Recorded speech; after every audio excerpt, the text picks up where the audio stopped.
তোমাকে আমাকে কবরের মধ্যে বিদায় দিয়া সবাই ঘরে চলে আসবে। সবাই ঘরের মধ্যে বাতি জ্বালাইবে, তোমার আমার কবরে বাতি জ্বললো কি জ্বললো না কেউ কিন্তু খবর নিতে পারবে না।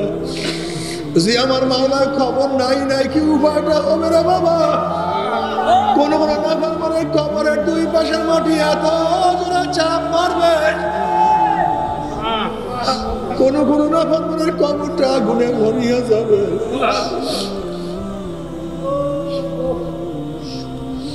বাবারে তোমরা কি দেখো নাই মাত্র কয়েকদিন আগে চরমনের এক মুজাহিদ মিহিন্দিগঞ্জ মেঘনার ভাঙ্গনে কবর ভাঙ্গিয়া গেছে। 9 বছর পরে দেখে কাপড়ের কাপড় সহ লাশ তাজা। এইমাত্র 4-5 দিনের আগের খবর। বহু টেলিভিশনের খবর।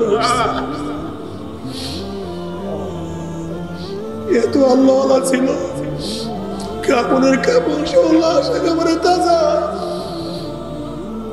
আবার তুমি কি দেখো না কত কবরের মধ্যে আগুন দেখা যায়, ধোঁয়া দেখা যায়, কত কবরের মধ্যে সাপ দেখা যায়, বিচ্ছু দেখা যায়।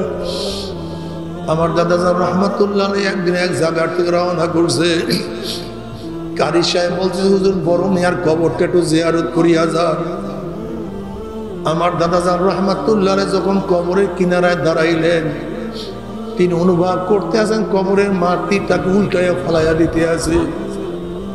আমার দাদা যান যখন মুরাকাবার হাতে কবরের দিকে তাকাইলেন, তখন তিনি দেখেন কবরের মধ্যে কোনো মানুষ নাই, কবরের মধ্যে একটা শুয়ার শুয়ে আছে। ওই শুয়ারের জিব্রা টানিয়া নাবিস্তান বুঝুলাইয়া ফেলাইছে, হাত পা গুলি ভাঙ্গিয়া সব একত্রিত করিয়া ফেলাইছে। যদি কিছুই না হবে, তার নবীগণে এত কেন কষ্ট করছে রে বাবা? যদি কিছুই না হবে আল্লাহ ওয়ালারে এত কেন সাধনা করে রে বাবা?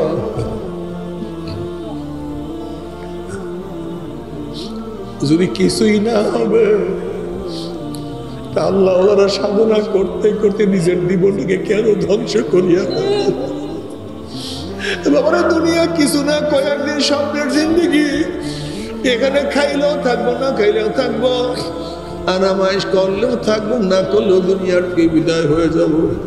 কিন্তু আল্লাহ না করুক যদি জাহান্নামের শাস্তি আরম্ভ হইয়া যায়, ওই আযাব তো কেউ সহ্য করতে পারবো না।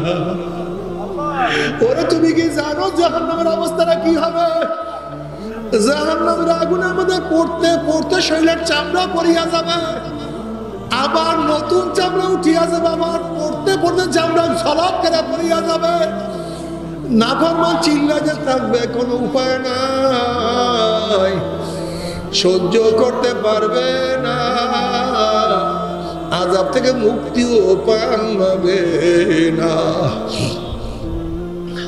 তবে মুমিন মুসলমান বলতে সবাই মনে চায় গুনার থেকে ফিরিয়ে নেকামল করিয়া মাওলার জান্নাত, কিন্তু সবাই যাইতে মনে চায়। গুনাহ নিয়া মাওলার জাহান্নামে কাউরে কিন্তু যাইতে মনে চায় না। কিন্তু কেনই বা আমরা নেকামল করতে পারি না, কেনই বা গুনার কাম ছাড়তে পারি না? এর মূল কারণ আপনার আমার পিছনে নফস এবং শয়তান লাগিয়া রয়েছে।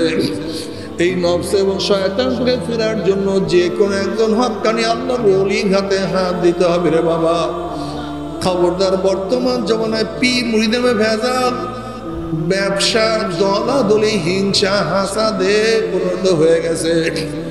সমস্ত আল্লাহর ওলির একমত, যেই পীরের 5 জন মুরিদের মধ্যে কম পক্ষে 3 জনকে দেখবেন আলহামদুলিল্লাহ সুন্নাত মাফিক আমল আখলাক মজবুত হইয়া যাইতে আছে, গুনার কাম ছাড়তে আছে, নেকের আমল ধরতে আছে, কলব নরম হইয়া চোখে পানি আসতে আছে। বৃক্ষ তোর নাম কি, ফলে পরিচয়? আমি চরমোনাই বুঝি না, চরমোনার দাওয়াত প্রশংসা প্রচার প্রসার করার জন্য আসিনি রে বাবা।